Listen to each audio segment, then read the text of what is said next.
Hey everyone, happy Thursday to you. Happy holiday season. Thank you so very much for joining me. My name is Barton Seaver. I am a proud resident of the jagged, delicious coast of Maine, here with my wife, my two beloved sons, a 4-month-old and a 4-year-old, who are upstairs making noise, being crazy and wonderful. And hey, I'm also very thankful that you are joining us here today. This is a lot of fun, and I know we got a lot of new faces joining today, and a lot of old faces, not old faces, a lot of returning faces that join me here every or so Thursday. And hey, normally we talk about seafood or, well, relevant topics, but also just culinary in general. But today we are talking about, well, most cooks' favorite holiday, which is that of Thanksgiving, the epic meal day. And, well, that it is. Even in this year, 2020, the year of our Beelzebub, yeah, even now, it's still something very much to celebrate, even though we're not gathering. CDC recommendations today, just not to gather, not to travel even. So, hey, there's a lot of stuff going on that is really anxiety driving. There's a lot of negative stuff in the news, as you all know. But hey, for those of you who've joined me before, you know that I like to say that cooking for people is an act of love. It is an act of kindness. It is something we do for others out of the goodness of our spirit. And Thanksgiving, as the person behind the stove, what better way to tell those we love exactly that we love them. So there's a lot to be thankful for as well this year, a whole lot to be thankful for. And those of you, again, who have joined me in the past know that I like to say something that I am grateful for. And today, well, it's so many things, but I'd like to say, first and foremost, for the people that bring us our food. I am a farmer. I am a fisherman. I have a lot of my own food production here on our own property on the coast of Maine. But in this COVID pandemic, we've come to understand the fragility and the humanness of our food systems. As we've seen, a lack of access to products, lack of abundance that we've always been accustomed to, as we've also understood the working conditions that people endure in order to bring us our food. So on this, the great holiday of food, and celebrating that which we are thankful for, I ask you as well to be mindful of how your food got to your plates, how it gets to your kitchen, and the joy that we derive from it. May that joy extend all the way back in the supply chain to those who produce it. So with that in mind, there is so much to talk about with Thanksgiving. And the menu that I have drawn up for you today is more one about teaching and learning and thinking about new ways to approach the holiday, which this holiday is going to be different than any other. Certainly, I know that we have a big vegan, vegetarian, plant-forward audience joining us from the Ruby community.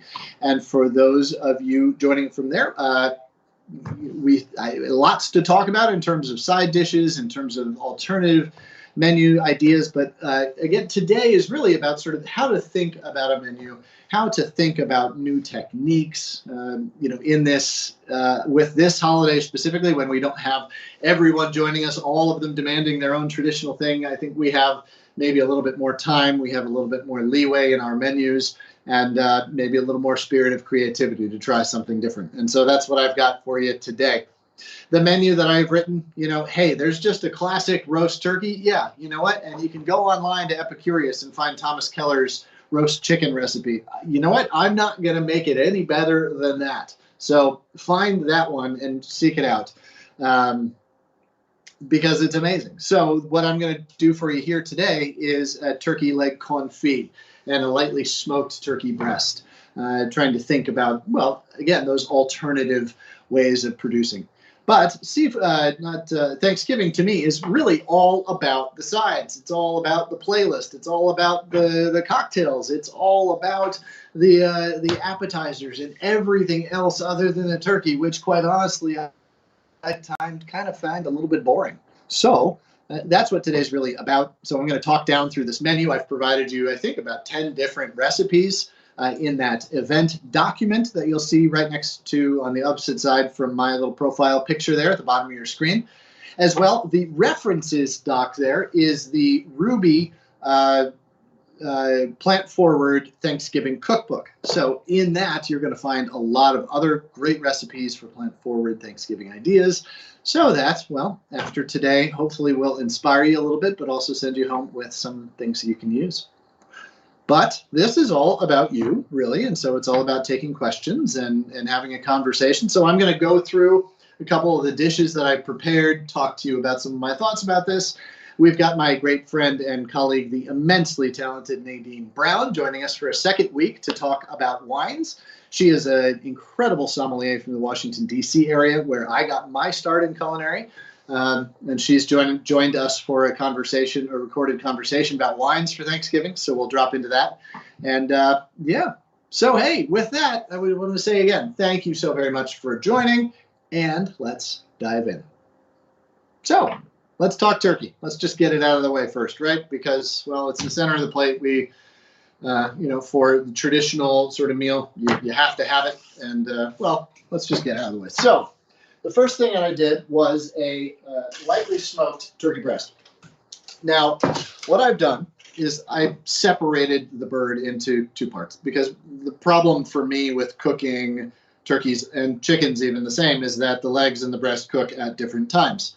And yes, of course, that beautiful golden glazed turkey sitting right in the middle of the table, crisp skin, still aromatic, moist, throwing off this cloud of steamy deliciousness.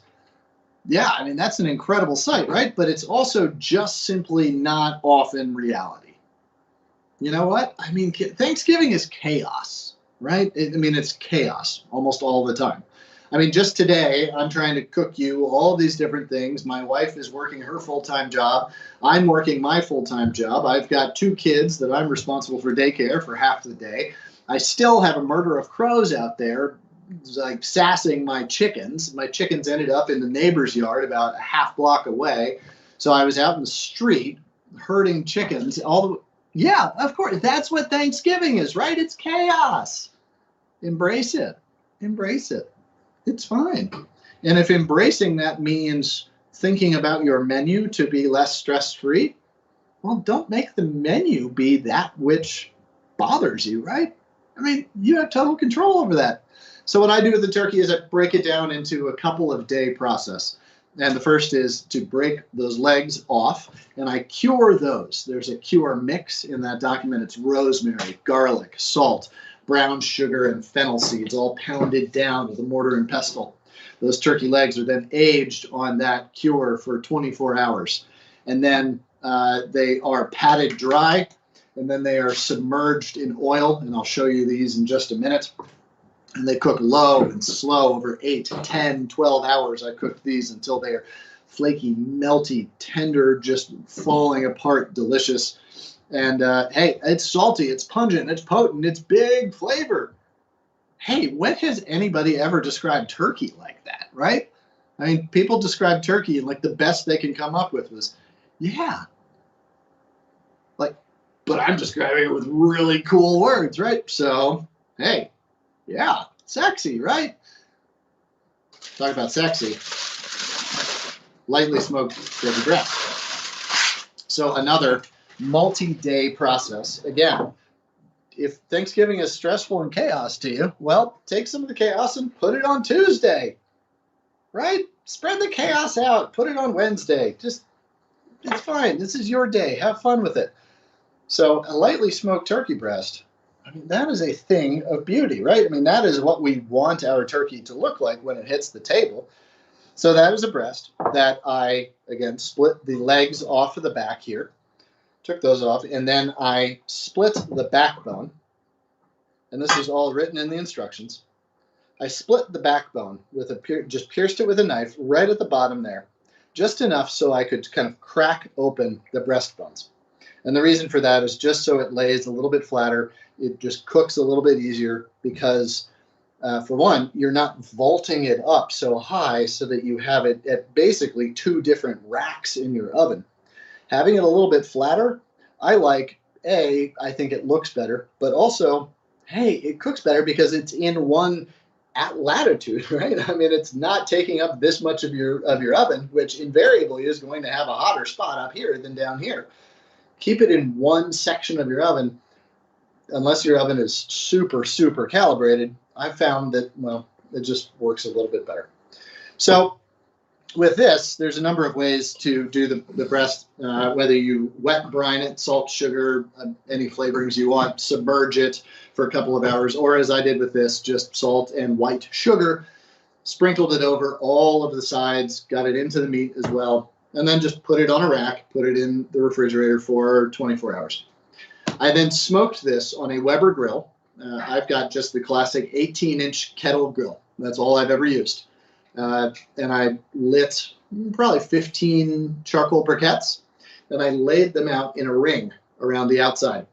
And once they were lit in a charcoal chimney, I just laid them out in a ring around the outside and then put wood chips on. And I put the breast right in the center and closed it. It smoked for about 20 minutes, 25 minutes or so. It was a supremely windy day. It was about 25 degrees out there yesterday up here in Maine when I was doing this. But the point is to not cook it. The point is just to flavor it. You want to do the cooking in the oven so that you have the most control over it. You know what temperature it is. You're not trying to cook it in two different places for 2 different times. Just let it be. The other key to smoking things when you smoke them lightly is smoke, like almost all other foods, tastes better the next day. Give it some time to mature, to sort of ease in, to integrate. And so I smoked this yesterday and then let it sit overnight. One of my favorite parts of Thanksgiving is that when I normally cook for about 35 people, we have a lot of family, extended family up here in Maine, and they all converge here from multiple states as well. So that's a lot of food, right? 35 people? Yeah, it's a lot of food. That's a lot of cooking. Luckily, Maine, the entire state of Maine, turns into a very large refrigerator come about second week of November. So I've got this convenient mudroom outside that stays a perfect 45 to 55 degrees or so. That I just put everything out there and just let it sit. The key to this also is letting it sit without being covered. You want a little bit of airflow over it. You want it to dry out. When you're roasting something to crisp the skin, what is going to act against crisping? Water, right? When you fry something, what are you frying out of the coating? The water. That you don't crisp something with water in it, right? So give it a little bit of airflow, let it dry off. And then the other key to cooking the breast well is to temper it. Don't throw a refrigerator temperatured anything, basically, into an oven that's hot and try and cook it, because you're basically just prolonging the process of violent application of heat, right? Heat is violent. It acts on cellular proteins and it denatures them and it causes them to coagulate and combine and constrict and like that. And so the more heat you apply, the higher the heat, the more violent that is, the more moisture you push out. Just let it be. Let it be. Let the temperature of the turkey come up to room temperature and then throw it in the oven. You're just not working against yourself that way. You're going to have a much shorter cooking time. You're going to have more control over the bird. And your densest parts, the bones, well, they're not going to be densely holding all of that cold in them. So you're going to be able to cook the meat a little bit more evenly and thoroughly, safely, and with better results. So with that, I threw this in the oven about 300 degrees, 325 or so. I actually don't know the temperatures on my oven. I have such a fancy oven that I don't know what temperature it's at because it's French and it's so fancy that I can't really tell what temperature it's at. So I just guessed. So it's somewhere between 300 and 325. It's a very pretty stove, though. Very pretty. But it has temperature settings. The temperature settings that there are, I'm just going to complain to you for, not complain. I am so blessed and fortunate in life. But I'm just going to point out something ridiculous. My stove has 0, 120 degrees, 190 degrees, 270 degrees, 360 degrees, 460, and 540. What? There's not even a pattern to those numbers. I don't get it. And with that, Hey, I can tell the roasted vegetables were done. So I'm gonna put those back there. Anyway, okay, I'm just back to you. Hi, how are you? Nice to see you. Okay, turkey. So the turkey breast. The other thing about turkey that I've never understood is the desire for people, or the thought that they have to put it on the table piping hot, straight out of the oven or anywhere near there. You know what? Turkey is delicious at room temperature or just slightly warm. Cook it and plan it so that it's out of the oven for a couple hours before you put it on the table. I mean, again, most of the stress of Thanksgiving is self-induced by our own expectations of timing and of how we write our menus. So with that, this is the breast. I am going to carve this up. You know what?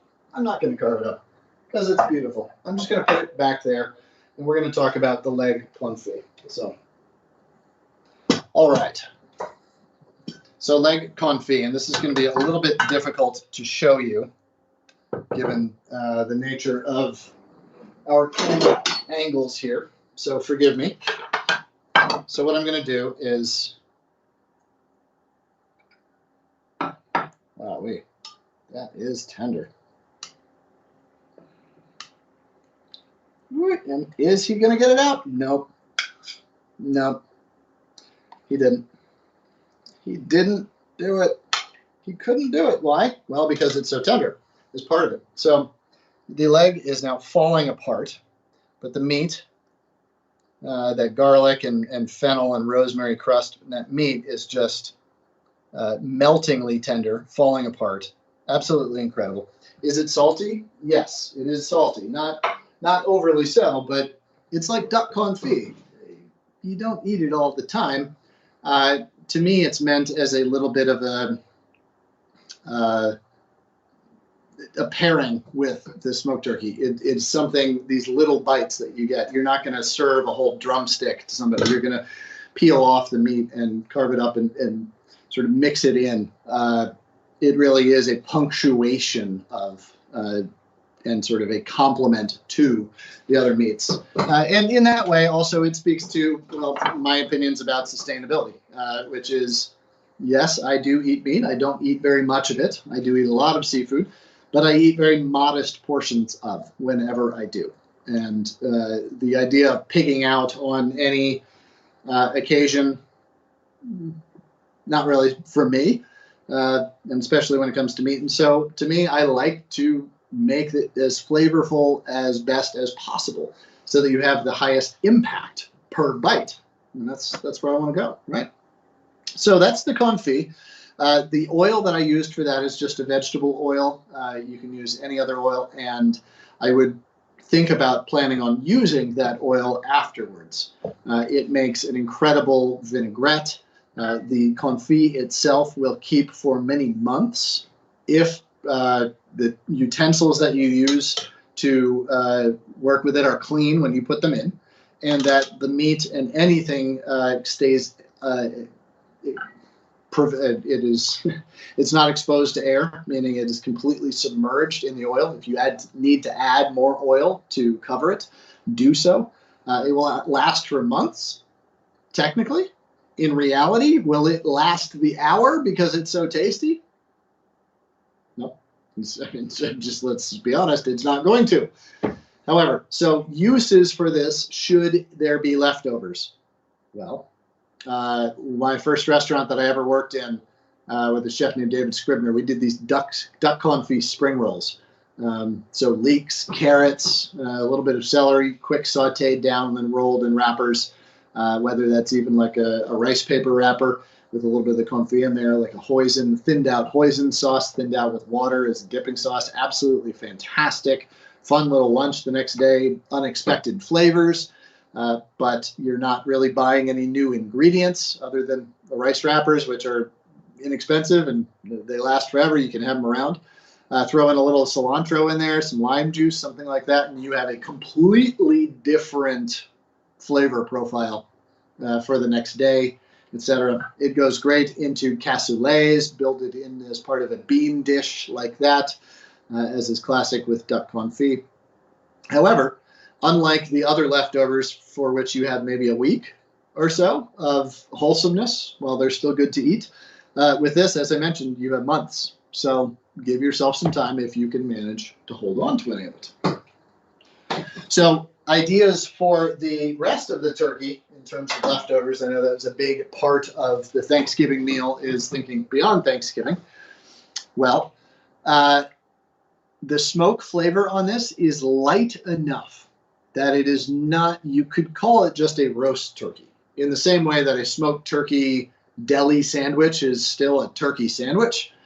That's kind of where you're going with this. You're not making turkey jerky. Oh, that was fun to say. Turkey jerky. You're not making this preserved product that is so overly smoked that that is the flavor.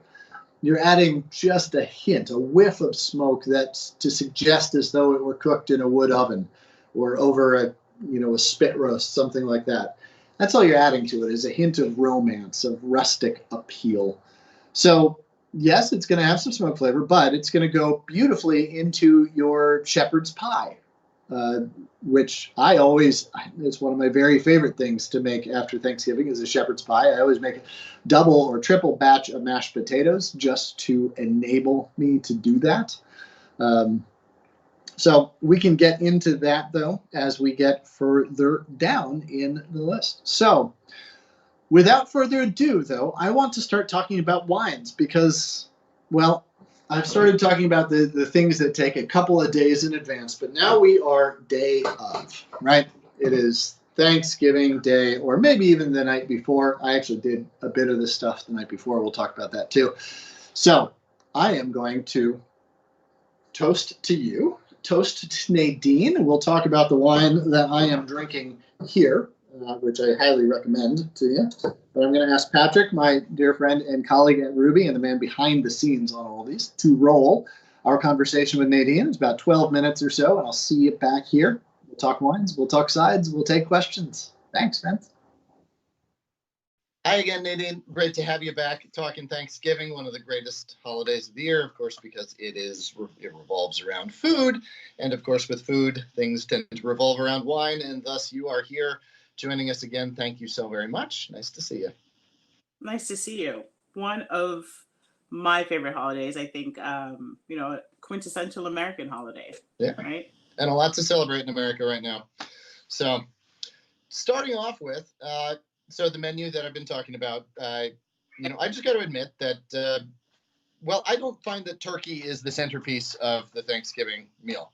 So often just in the photos, of course, there it is. But really, when it comes to pairing wines, Thanksgiving is about the sides. It's about the melange of flavors there. So I put together this menu that I've shared with you, and there's a couple of sort of points on it that I was hoping you could speak to. First off, let's just start with your thoughts on sparkling. We've got the Ocean Reserve, but if you want to just kind of give your thoughts on the category.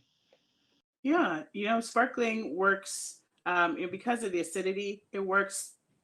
There are a lot of different things on the plate, a lot of different flavors, like you were saying. And sparkling just leads itself to work across the board. It's really cleans your palate for the next bite.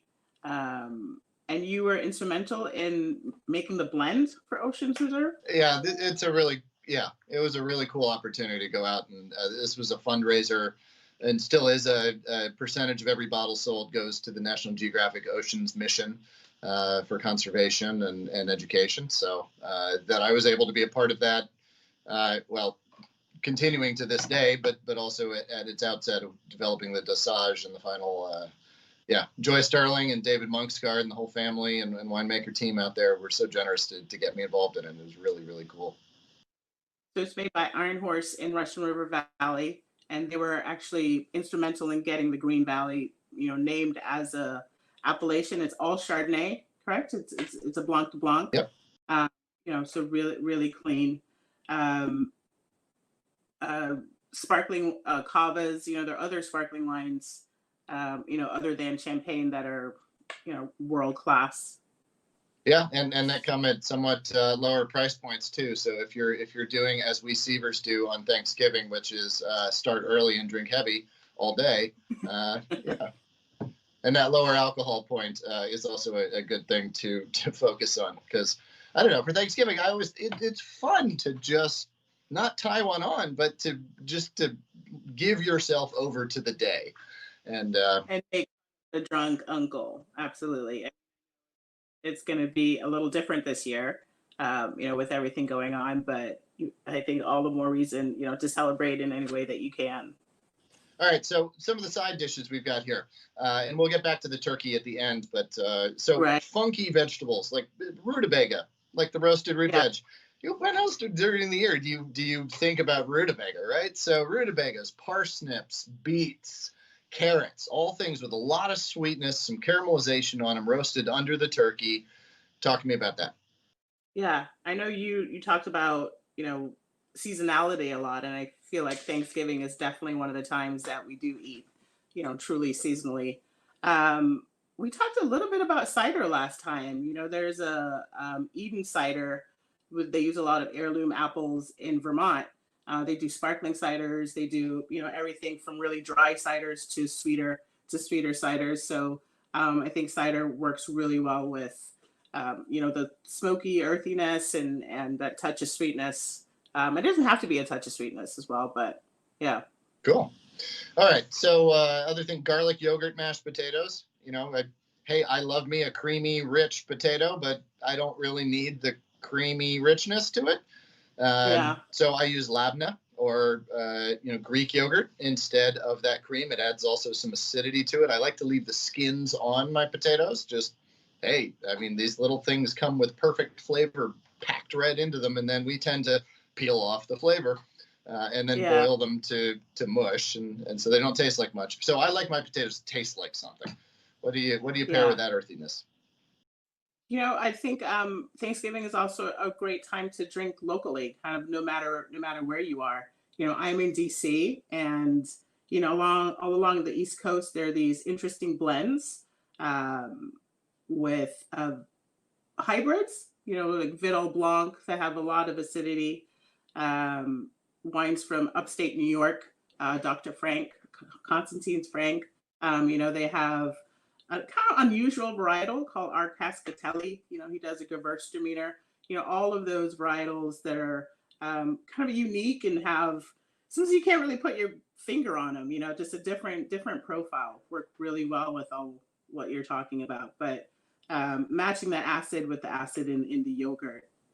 Cool.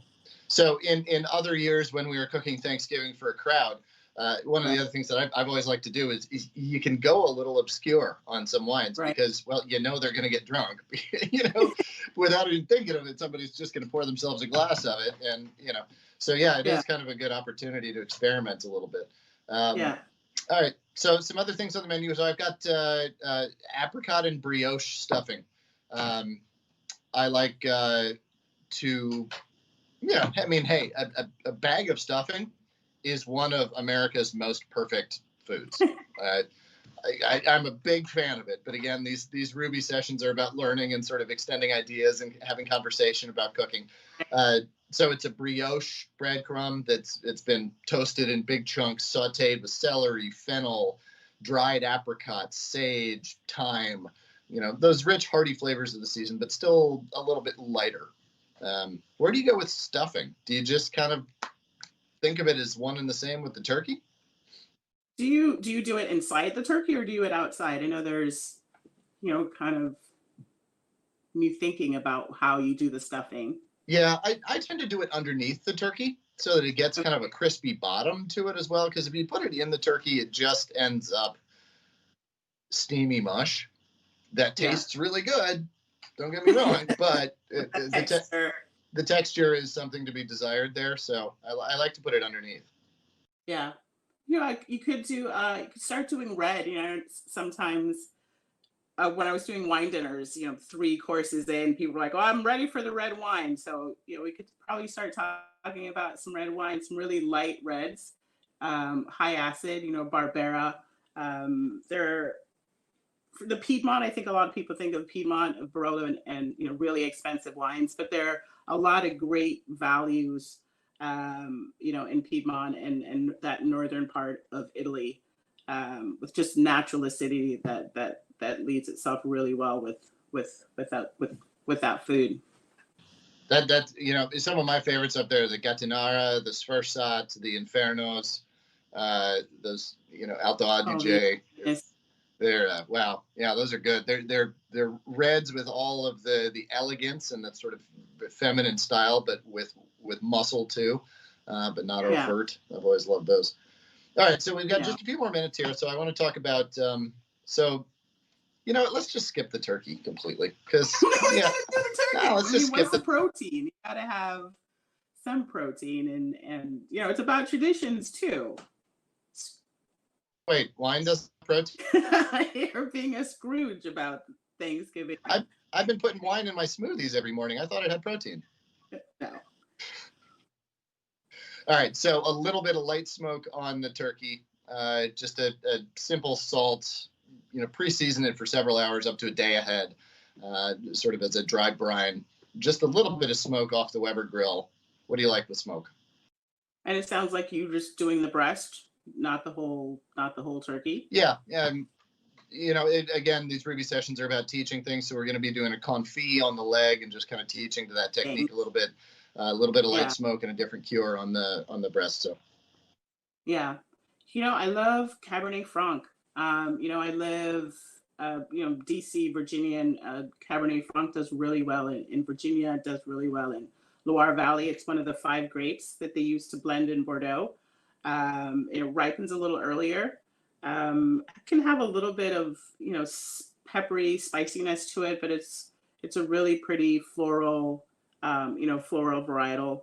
Barboursville in Virginia is one of my favorite, and actually the first winery I ever visited. And just a varietal that's not always top of mind, but like you said, great values. It does well in upstate New York as well. Cool. All right, so talking about condiments here. So I've got what I call a good enough to go over ice cream and a cranberry sauce that works both from a savory component as well as, it's elegant enough to just serve over ice cream. Talk to me about sweet and dessert. Sweet and dessert. You could go finish up with a little bit of that Iron Horse that we were talking about. Lately, I've been returning to the classics. I think we talked about that a little bit last week. Whether it's Banyuls, sherry. I think there are these products that we think only Thomas Jefferson and her grandparents drank, but they're still great. They're also great because you can open a bottle and they'll be okay for a week or two. Tawny Port, Taylor Fladgate Tawny Port is one of my favorite, and bourbon. Cider. I'm a wine lover, but I always liked putting in some beer or throwing in a beer or some port or bourbon at the end, a bourbon cocktail with apples. Bourbon, again, really American. A lot of the flavors, the caramelization works really well with everything. On the table, and helps with that drunk uncle. Back to the drunk uncle. I've always thought that bourbon is a wonderful pairing with doing dishes. With doing dishes, yeah, but but seriously, I mean, the profiles of a lot of bourbons marry well with whether it's sweet potatoes, or I know we didn't talk about sweet potatoes, but I think each family has their thing. Mm-hmm. That's on the table. Cool. All right, so one last question and off the cuff here, and then we'll say goodbye and say thank you. Give me one artist that you're going to be listening to on Thanksgiving. Like, who's one album that you're just going to throw on jam to? Ooh, for Thanksgiving. Tell no one, but I actually started Christmas. I started listening to Christmas music, which usually by this time I'm over it, but it's been comforting. I love it. Yeah. I'm going to throw out Christmas music there. All right. Yeah. Well, Nadine, we Seavers have not 1, not 2, not 3, 4 Christmas trees up in our house already. So I'm with you. So you will not judge. Hey, Nadine, thanks so much for being part of my holiday, and for those all those watching. I really appreciate you. I admire you, and I look forward to doing this again soon. Awesome. Perfect. See you next time. Thanks, friend. Hey friends, welcome back. Hope you enjoyed that. Thank you, as always, to Nadine. She's wonderful and an incredible talent. And yeah, I love the suggestion. Listening to Christmas music, we are already upon that in my house. Every night when I'm snuggling my 4-year-old, and as he drifts off to sleep, he says, "Daddy, Dada, sing me Jingle Bells." It's like, all right, kid, you got it. It's just, it's the most wonderful thing in the world. And my wife got this little string of Jingle Bells, which we hang above his bed, and I just, I play along with myself as I sing. And yeah, it feels good. It feels good. It feels whole.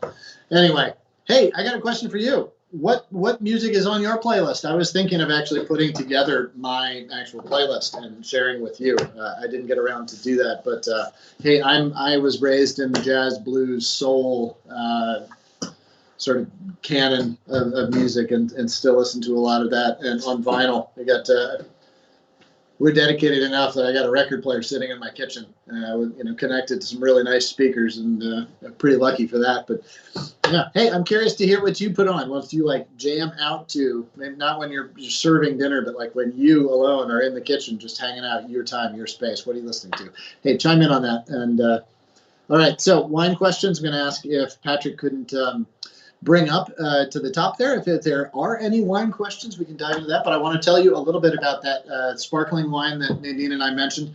So this is the Iron Horse Brut Oceans Reserve. It's a Blanc de Blanc. So really fun story on this, and the reason why I chose to share it. So I left restaurants back in 2008, 2009. And I became an explorer for the National Geographic Society, which is as sexy of a job as you can imagine it being. My job description was go somewhere, do something, come back, tell somebody about it, and oh, by the way, you'll get paid for this. It's like, oh, okay, wow, very cool. And my whole beat was around sustainable seafood, looking at our interaction with marine ecosystems through the food systems, which is great. So Iron Horse, Joy Sterling, my very dear friend there, the owner and winemaker Dave Monksgard, we got together, and I was invited to help make this wine, the Oceans Reserve. I went out there to their incredible vineyards, beautiful, beautiful, beautiful, out in the Green Valley, out in Sonoma County.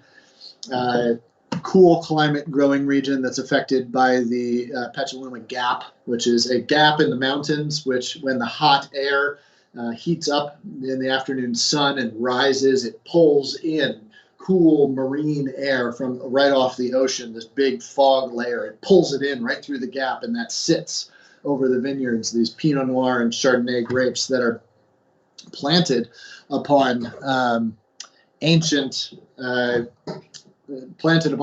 marine deposit beds. So it's all calcareous substrate of old seashells and you name it. So this really is sort of an ocean wine.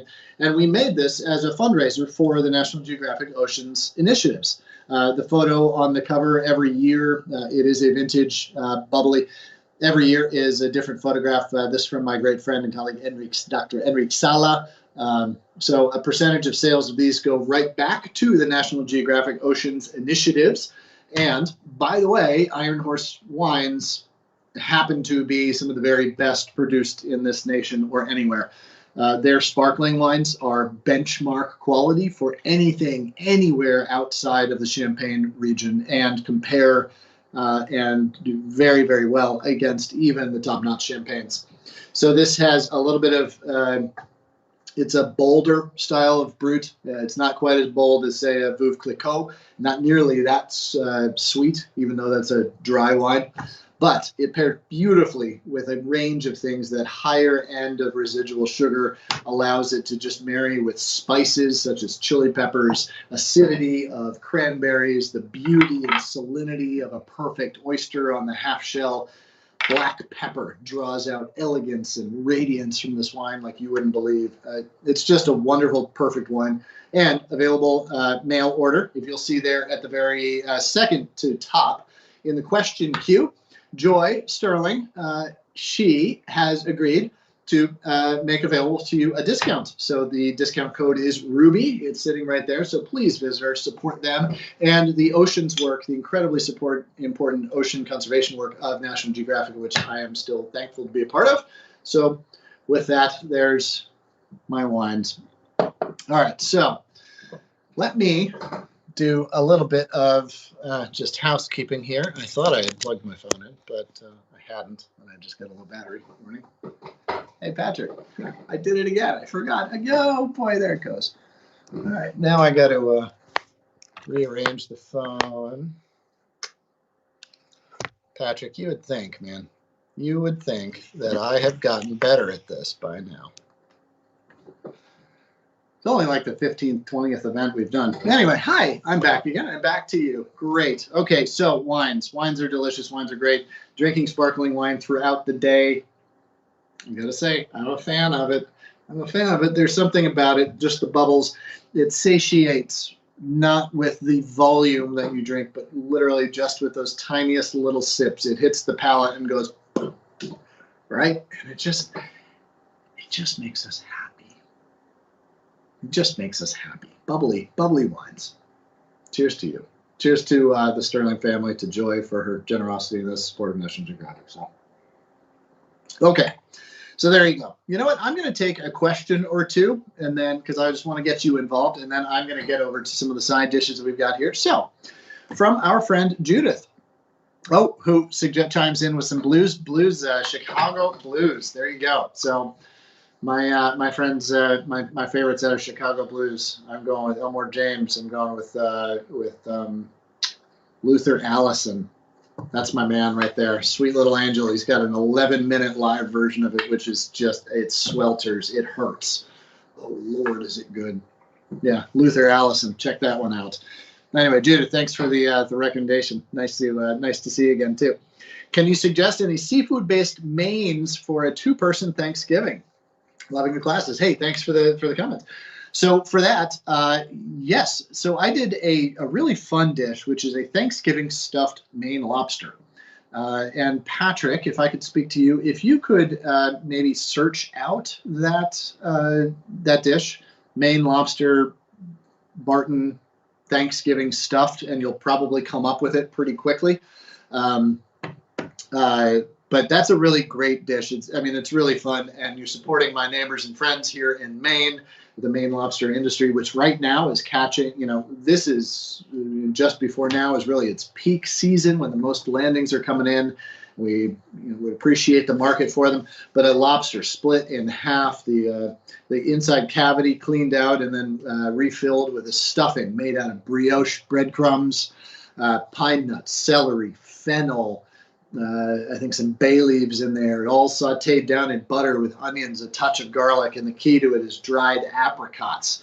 Just this little punches of sweetness that rehydrate and all of that flavor, suck it all in and just integrate to the whole, throw the whole thing under the broiler, a little bit of butter on top of that lobster tail, and woo! Hey, it's gorgeous as gorgeous gets. The tail meat sitting on top of it once you pull it out. Easy, not traditional, but delicious and festive, appropriately festive for the occasion. Hey, Judith, thanks. Real pleasure to see you back here. Thanks for the question.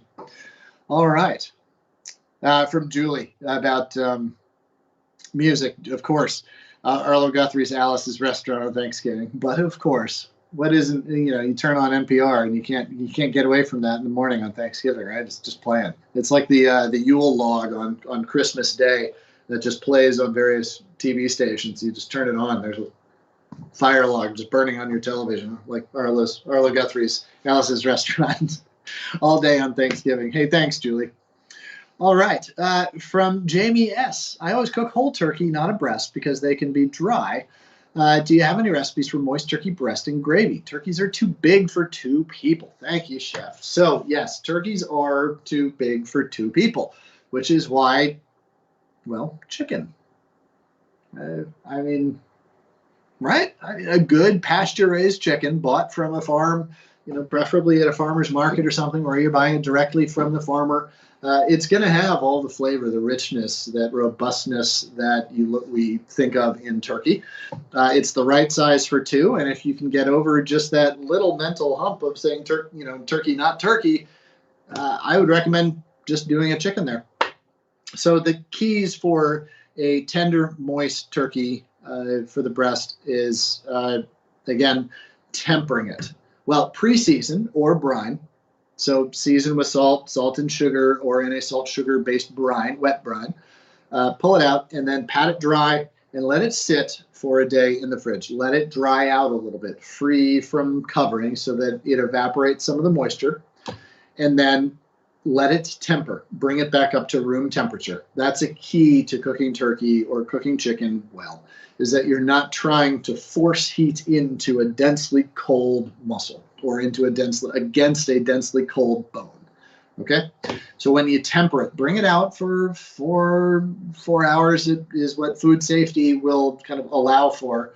Quite honestly, I mean, this is not, I'm not recommending this, but in my own house, I will tell you what we do. I leave it out for as much as 6 to 8 hours, which I am okay with the risks on that, but I can't recommend to you outright.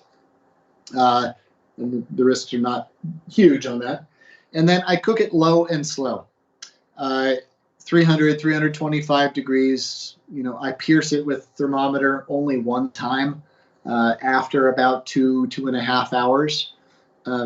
Don't keep checking it. Try not to buy one of those turkeys that has that automatic pop-up thing in it, which is just plastic, and I don't know what it's made out of, and I don't know what it off-gasses or off-leaches into the meat.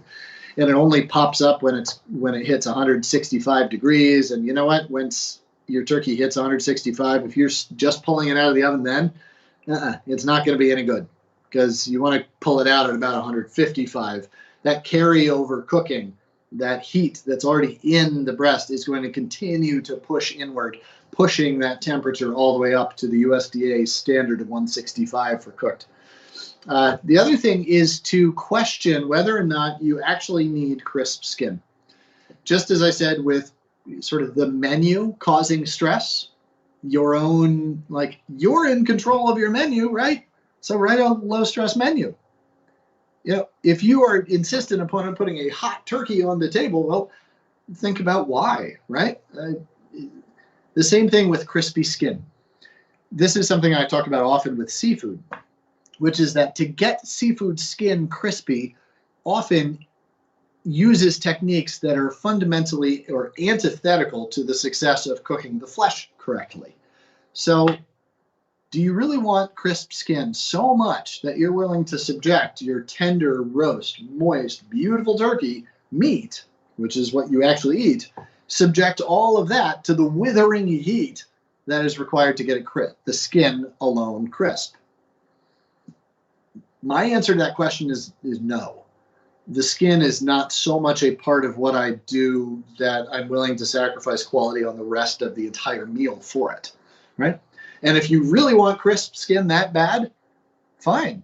Roast your turkey the right way, get it perfectly cooked, pull it out, and then take the skin off and fry it. Get it crisp, and then put it back on top. There you go, right?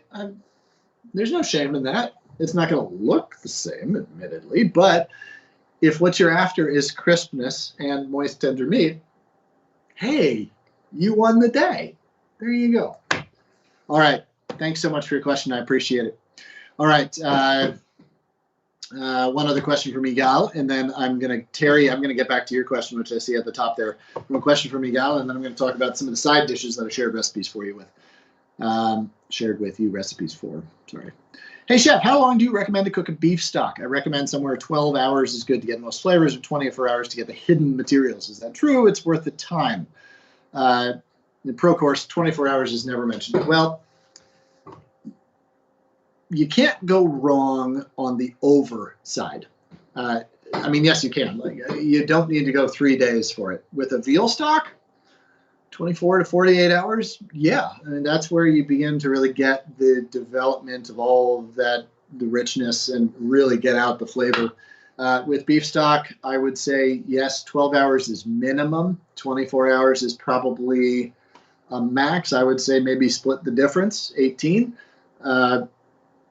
which if you're in a professional kitchen, so 18 hours, think about it this way. When do you put it on versus when do you take it off? And do you need the burners in that time frame in the middle, right? So if you put it on overnight, you put it on, say, at 10 p.m. or something, or if you're at home, put it on at the end of dinner, 8 p.m. or so, and you let it cook the 12 hours till breakfast the next morning, and then take it off around lunchtime or so. There you go. I think that is probably perfect. And quite honestly, cooking to the convenience of just how your daily life goes is probably going to yield a better result than trying to cook it down to an exact time limit. Also, there's other things. What temperature were the bones when you put them in? Temper your bones. Bring them up to room temperature before you put the water in. What temperature was your water? How high a heat was it on? How big of a pot was it in? Was it in a big broad pot or a big tall pot? All of these things are going to pretty dramatically affect the outcome as relates to an hour, 2 hours extra or less time. So just think through all of those details and go with what works for you. Thanks, Egal. Hey, I appreciate you showing back up again. Yeah, cheers, man. All right, so let's talk about a couple other things. So what are you eating when you're cooking, right? So Thanksgiving, to me, ends up kind of being like my wedding day. Like the next day, I was like, oh my God, I never ate a thing, right? I drank a lot. It was fun. It was awesome. It was delicious. But actually, on my wedding day and during Thanksgiving as well, the thing that I eat all day are oysters. They're traditional to the holiday. Whatever your sort of origin narrative is for Thanksgiving, it is, it is important that we respect and acknowledge and listen to and see and acknowledge them, the indigenous communities, which are part of the origin narrative of our Thanksgiving, but on whose land we are on, to acknowledge them and their role in our history, I think is appropriate. And the oyster is one of the foods that sustained native populations for eons, long before the white man settled on this continent. Oysters are also really coming into their peak of season and flavor right now, full of richness, glycogen, that sweetness that they take on after a long summer of feeding, fattening up for the lean winter season. Woo! They are at their best right now. And if you were around at the beginning of this, I was giving thanks to people who produce food for our tables. Well, oyster farmers are amongst the most noble of all food producers. Oysters are not a sustainable product. They are, in fact, a restorative product. They don't just maintain the health of an ecosystem in which they're grown. They actually make them better. They help to heal them. And thus, oysters, clams, scallops, mussels, all of which are equal in the ecosystem services they provide. It's the only foods that I recommend outright overconsumption of. Because when you eat an oyster, a farm-raised oyster, you are encouraging more farm-raised oysters to be planted and thus the positive impact of them to be amplified and augmented. So, oysters, admittedly, oysters are tough. It is the only food that we eat that comes inside of a rock. How do you open them, you ask? Let me tell you. You pick up an oyster in one hand, then you take a knife in the other, point it at the other hand, and push really hard.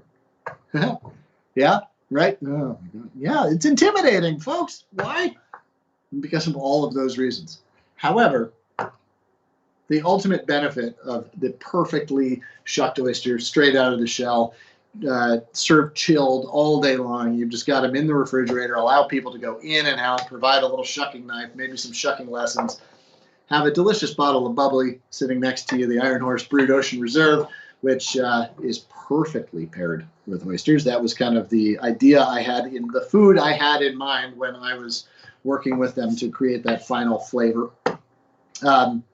So oysters on the half shell. I provided for you a little recipe for a mignonette. Mignonette sauce is a very classic traditional sauce of vinegar thinned out with a little bit of water, about 2 parts vinegar, 1 part water, to just take away a little bit of that spike, flavored with very finely diced shallots, as well as peppercorns. However, in all of my cooking, I'm not a huge fan of black pepper on its own.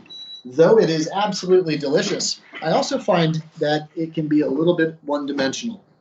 So I mix in my pepper grinder, as in just straight up in the grinder that I have sitting around. I have a mixture of 2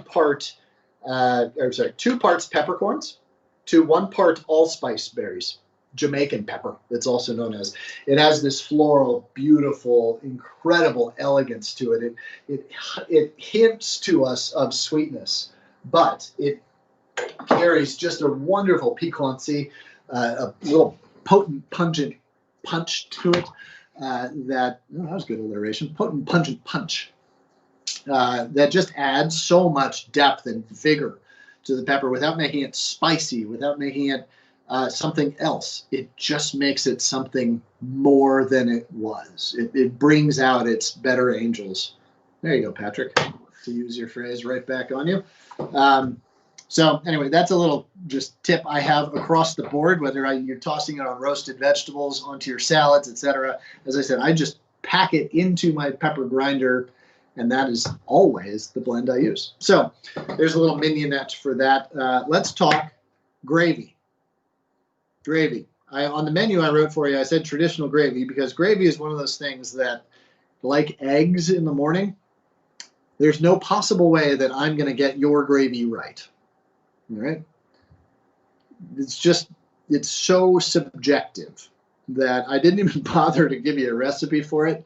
I'll talk you through how I do mine, which is when you roast your turkey, you take your pan that you've been roasting it in, take some turkey stock that you make from the bones, etc., that in this method of cooking the turkey, you have a day in advance rather than at the end of the meal. So you have some turkey stock to work with ahead of time. I take that, I deglaze the pan with a little bit of red wine or white wine. Let me just be honest here. I deglaze the pan with whatever wine is in my glass that I happen to be holding at the time. I'm not a lush, don't get me wrong. I just really admire the experience of drinking slowly wonderful flavors throughout the day that match and pair with and sort of give your palate a little bit of excitement and some new ideas throughout the day. So anyway, I'm just making excuses for myself now. Deglaze the pan with whatever I'm drinking, probably a red wine by this point in the day. Get off all those little bits from the bottom of the roasting pan. And if you're not roasting a turkey, great. Are you roasting some root vegetables like I did here, this giant pan of them? Great. Dump these off and deglaze the bottom of this pan with a little bit of vegetable stock, or a little bit of wine, whatever you're using, because it's going to make, there's lots of little crunchy, delicious tidbits down there too. So do that, add your stock, simmer it down until it tastes like something. All right. Don't start thickening your gravy until your gravy tastes like you want your thickened gravy to taste like. Pretty straightforward, right? And if that means reducing down your stock for quite a bit, well, that's what it's going to take.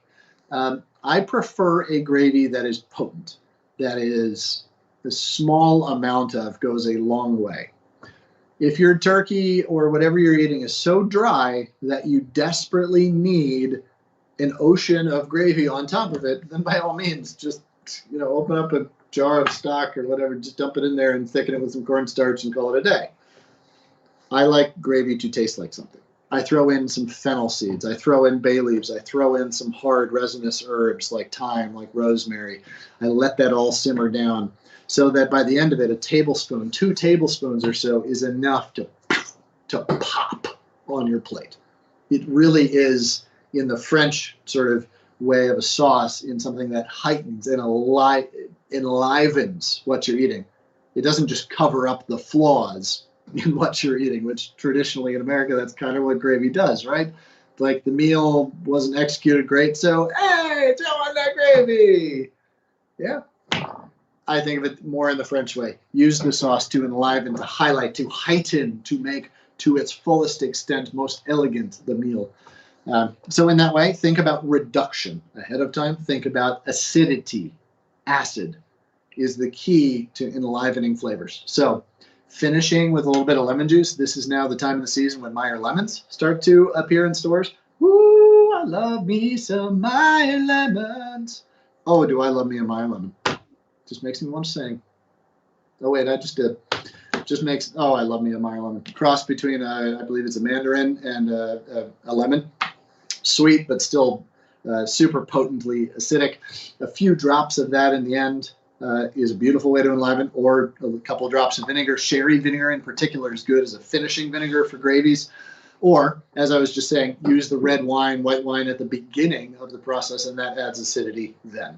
So another thing that you can add to gravies that is pretty key and pretty interesting, and is not a traditional, typical cooking ingredient. Where are we? Cocktail bitters, folks. Cocktail bitters. What? You say what? Yeah, cocktail bitters, folks. What are they used for in cocktails? Just a dash. What does it do? It brings together highly aromatic flavors like you find in bourbon with the slight sweetness as you would find in a maraschino cherry or something in a Manhattan, right? It's that slight hint of that bitters that brings it all into focus and harmony, right? Try adding a dash of bitters to your gravy or to your cranberry sauce or whatever it is that you think needs a little bit of balance. Otherwise, gravies can tend to be a little bit one-dimensional, right? So think about that. Now, don't just go gallivantly dumping everything into your pot and saying, Bart, you screwed up my whole program here afterwards. No, just take a spoonful out or a tiny little bowl of it, mix it in, try it. Do you like it? Was it really awesome? Did it make it better? Oh, yeah? Cool. Great. Okay. Do it to the whole batch. But please don't take my suggestion and do this and then tell me later that I ruined your whole batch. Just try it, right? Experimentation in small, manageable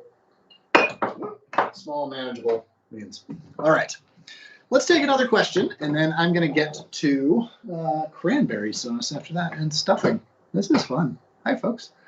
All right, looking forward to leftover ideas from Terry, vacuum seal. You know what? I'm gonna stay off leftovers for now, if you don't mind, Terry, because I think that's an all-inclusive topic at the end of this. So I'm gonna come back to that.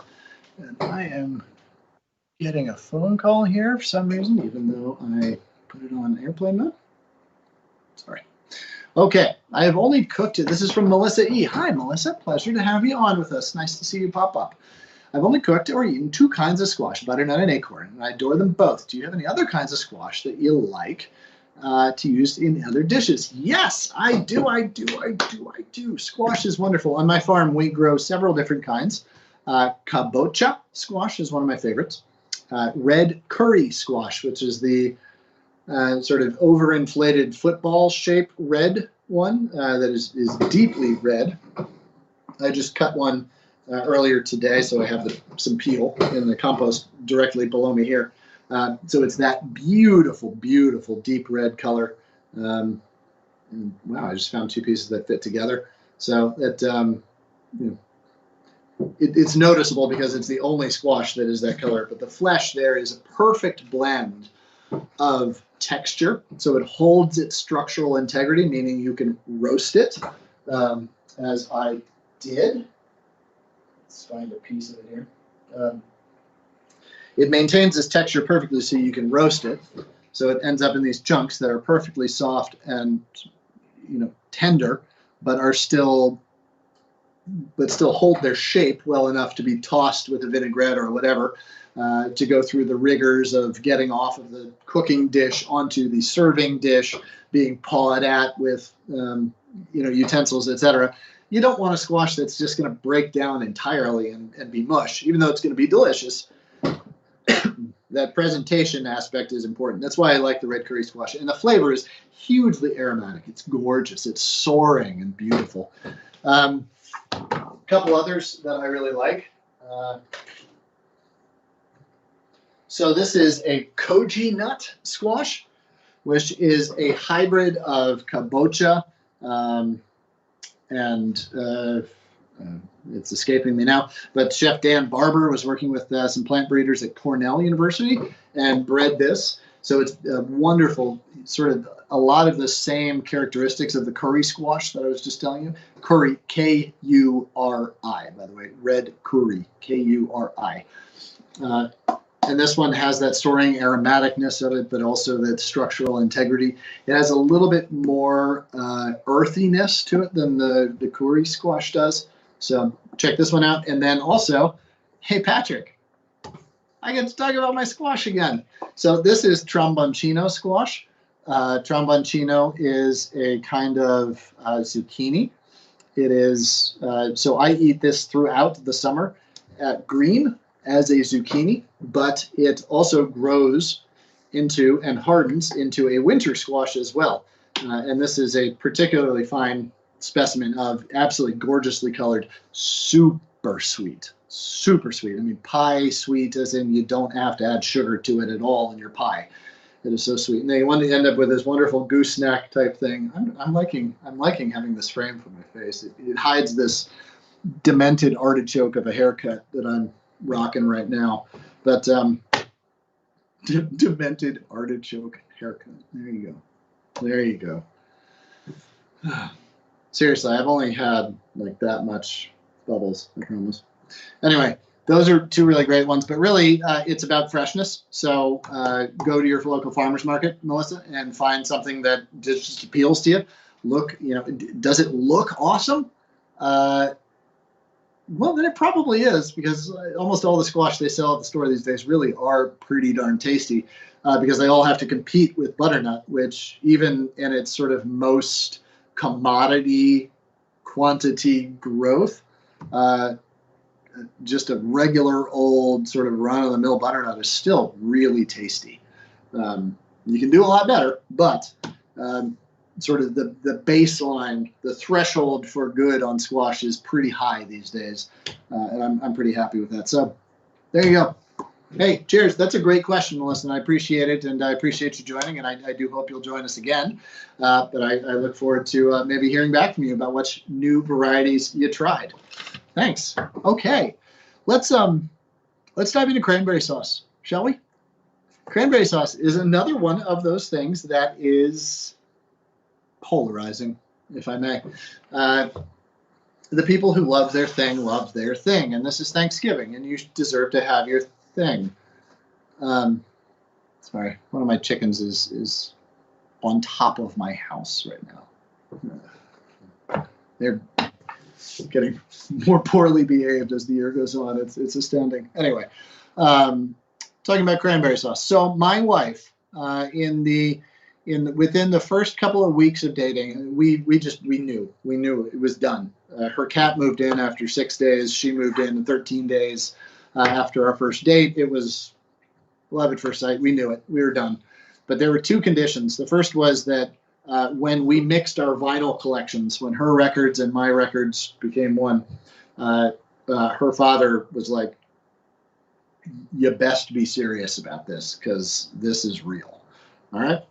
And then the other proclamation that was made was that Thanksgiving includes cans of cranberry sauce.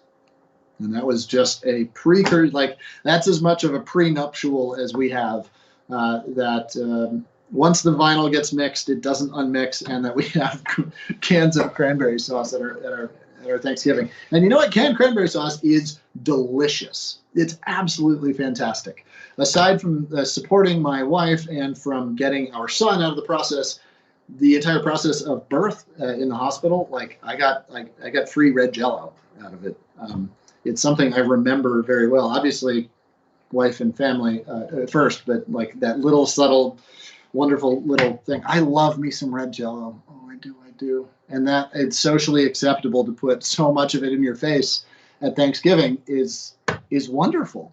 And that's what cranberry sauce is, really. So anyway, no shame in that. No shame at all. Don't try and dress it up either. Just let it be what it is. But if you're going to make something different, go for it. Go for it. And don't go crazy, but go big. Go big. I mean, it's one of the most potent things that's going to be on your Thanksgiving table, right? I mean, it is It is so memorable. It is sort of the overarching note that accompanies everything else you cook. It's like gravy. Don't get your gravy wrong. Don't get your same thing with your cranberry sauce. Like, it should be something to celebrate. So the cranberry sauce that I have made is a version that I absolutely love, and I call it in the recipes good enough to go over ice cream cranberry sauce. And what I mean by that is not that it's overly sweet. I mean that it's elegant, that it is effusive in its flavors, that it highlights and accentuates so many other things, that it stands alone and yet plays well together with other things. So my cranberry sauce, I start off with diced fennel and fennel seeds. And for any of you who have been with me before on these webinars, you know that I love me some fennel seeds. So in this recipe, I have fennel seeds, walnuts. I have red wine. I have maple syrup. I have orange zest. I have lemon zest. So I simmer all of those things down together. I first toast the fennel seeds just to bloom their aromatic. And I don't crush them. I don't use powdered. I use whole fennel seeds. They will rehydrate and sort of not disappear, but become textural contrast points in the sauce. The fennel, don't saute it. You want a small dice on the fennel so that, well, you want its presence in the final dish because it ends up providing this wonderful textural contrast and slight chew to it that is really, really potent, but also very welcome in the otherwise kind of mush of the cranberry sauce. So I use 2 bags of cranberries in this, the 12-ounce bag. So I put 1 bag in after toasting the fennel seeds. I then add the fennel, everything else, and 1 bag of the cranberry, and I bring that to a simmer. And I boil that until the cranberries all pop, until the lemon and the orange zest, which I cut into strips, so that they, again, will have a little bit of textural contrast and component to the dish. I also didn't peel them too thinly. I want a little bit of that pith, that bitterness in them. And I simmer all of this down together until it's reduced to the point I want it to be. And then I fold in the remaining bag of cranberries, and I simmer those just until they begin to pop. And then stir it and just let it sit. Now this, like almost every other food where it's sort of multiple ingredients cooked together, is better the next day. Take the stress off yourself, make it, put it out on the porch, put it in the fridge, pull it out morning of Thanksgiving, let it come up to room temperature, thin it out maybe with a little bit of water if need be to get to the desired consistency. But what you'll find is that the cranberries are still identifiable, but not bursts of raw acidity. You'll find that the lemon zest and the orange zest have a little hint of bitterness, but this huge aroma, which is really matured and sort of evolved into the dish. You'll find that the walnuts and the fennel seeds all provide these contrasts in texture, but also wonderful flavor that keeps it at once both savory, matching perfectly with anything on your Thanksgiving plate, but also transitions perfectly into a sweet component. So if you want to serve it over ice cream, if you want to put a beautiful quenelle of this onto your pumpkin pie instead of whipped cream, yes, it is absolutely delicious. Transitions perfectly between those. And quite frankly, well, yeah, you always make more cranberry sauce than you need. There's so many cranberry and turkey sandwiches you can make the next day. And what other uses do you have for cranberry? Might as well make it good enough to put on your desserts, right? There you go. There's a great idea for your leftovers, Terry. Okay, so that's your cranberry sauce. All right, let's take some questions, and then I'll talk about stuffing, and I'll talk about greens. All right, friends. Vicky K. Chef, which recipe for roasted chicken do you recommend? I've just done a quick search on Thomas Keller's roasted chicken, and there are various options. One asking to air dry the brine chicken in the fridge for 3 days. Is this one the best one for you? Yeah, 3 days is a little much. I didn't realize that it was that long. I would say overnight is fine, but yes, a brine and then a an air drying time to allow some of that moisture to wick off, as well as for the salt to penetrate all the way through. And then tempering the bird, meaning bringing it up to room temperature before roasting it, is key. So I'm not sure 3 days though is necessary in terms of the air drying. So, hey, thanks, Vicki. Appreciate you. Oh, hi, Chris. Nice to see you again. Top of the questions there. Thankful for all the Thursdays spent here. You've been a blessing in 2020. It has all been worth it, Chris. Thank you for saying so. I've made a lot of friends in these, and I appreciate that you are one of those. For sure. And I appreciate having been invited into your home kitchen. Chris and I went back and forth, I believe, over email for a while, talking about this toaster oven that she knows and many others know I love me so well.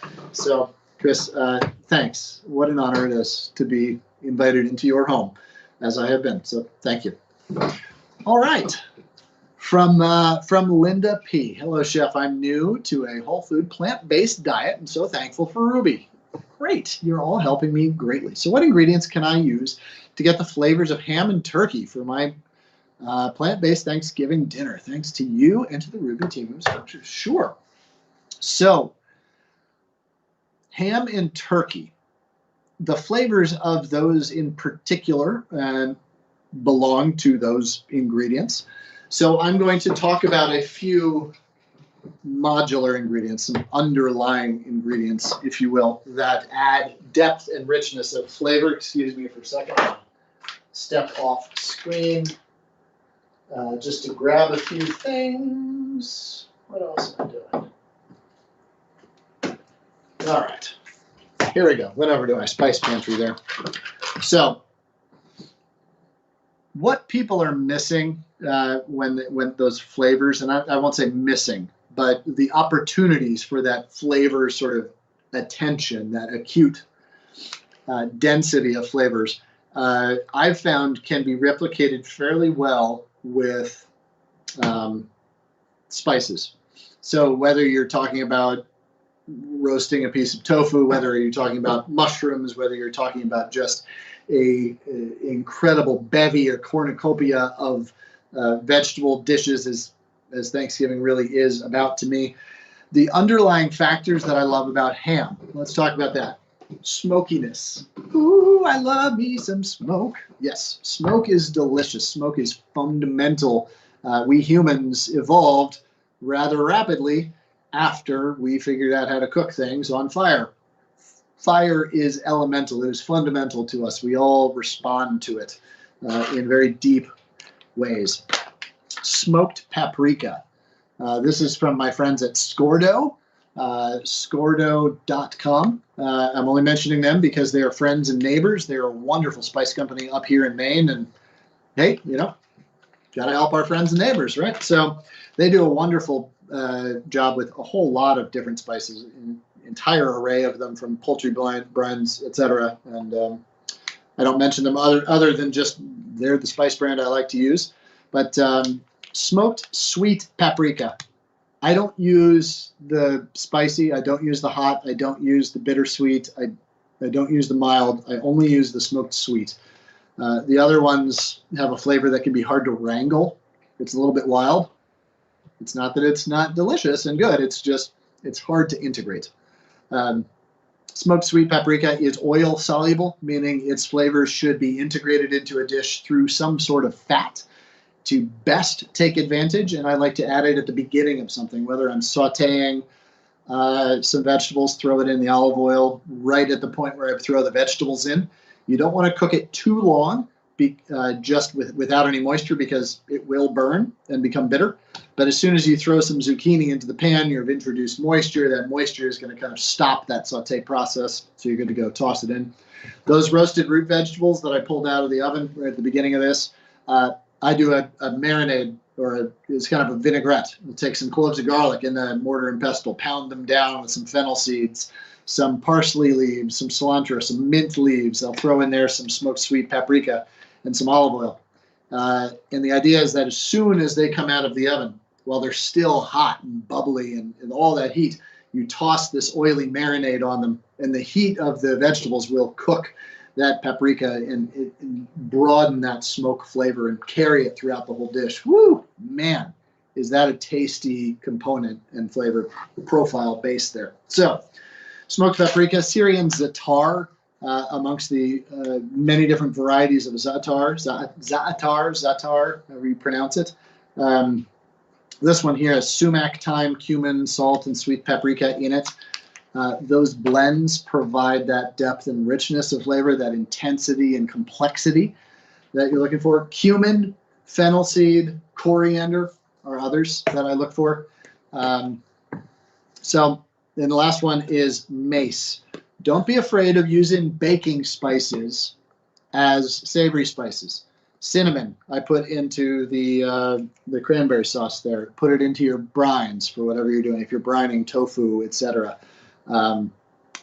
Mace is beautiful on roasted vegetables, beautiful as part of a salsa verde type thing. It goes beautifully in gravies to add just a hint of spice and this sort of otherworldliness to things. So I hope that answers your question. It wasn't an ingredient to ingredient sort of specific thing, but I thought that was maybe where you were going a little bit more. I hope that helps with some other flavor ideas for you as well. All right. All right, from Tom C. What's your favorite way to prepare a turkey? Thanks. So my favorite way is probably what I did here today. So you can go back to in the archived copy that you'll get at the beginning of at the end of this session. You'll see that I split off the legs and I do a confit with those. The recipe is provided in that event document right there, bottom right-hand corner of your window. As well, then I lightly smoke and I dry brine and then lightly smoke the breast before roasting it. That's probably my favorite way to do it because you get control over each of the very fundamentally different parts of the turkey. You get control over the doneness there. But you also sort of highlight and bring out the best aspects of each in their own way. And hey, if you're gonna have a lot of leftovers sitting around for days, they might as well be the best leftovers you can possibly do, right? So put the effort into them. It's a couple of day process ahead of time, which I also like because it takes some of the stress off of the day of itself. It presents beautifully, and you know what? It's fun. It's just fun to be a part of a process for a couple of days. And yeah, so hey, check out those recipes in that event doc. Thanks, Tom. Appreciate your question. All right. Can you smoke in your oven? From Patricia. Patricia. Yes, you can. You also smoke your house that way. Just being honest. I think better off than your oven might be to smoke on your stovetop if you've got a good range hood. And for that, you just get a deep hotel pan or a hotel pan, something deep, even just a deep cast iron pan.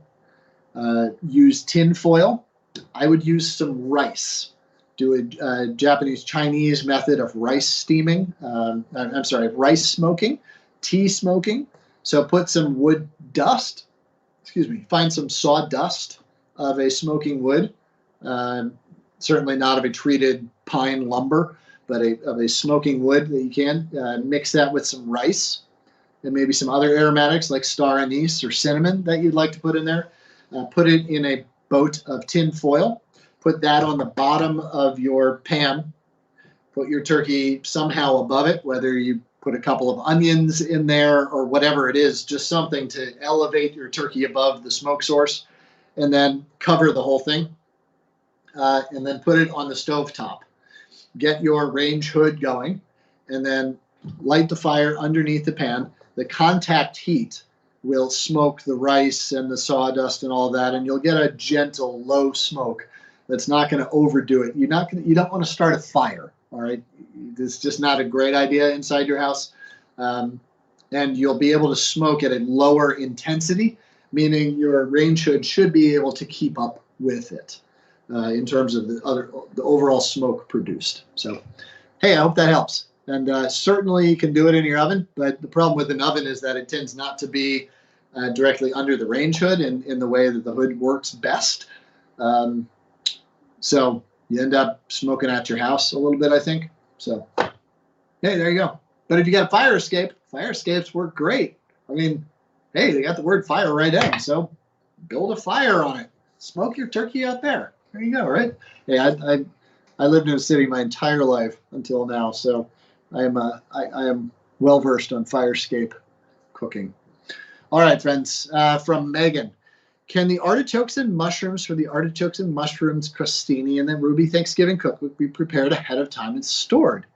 You know what? I haven't seen that recipe exactly, but I'm going to say yes, absolutely they can. Artichokes and mushrooms both mature in flavor as they are prepared and stored. Artichokes can certainly be trimmed and prepped ahead of time and stored for a day or two in water.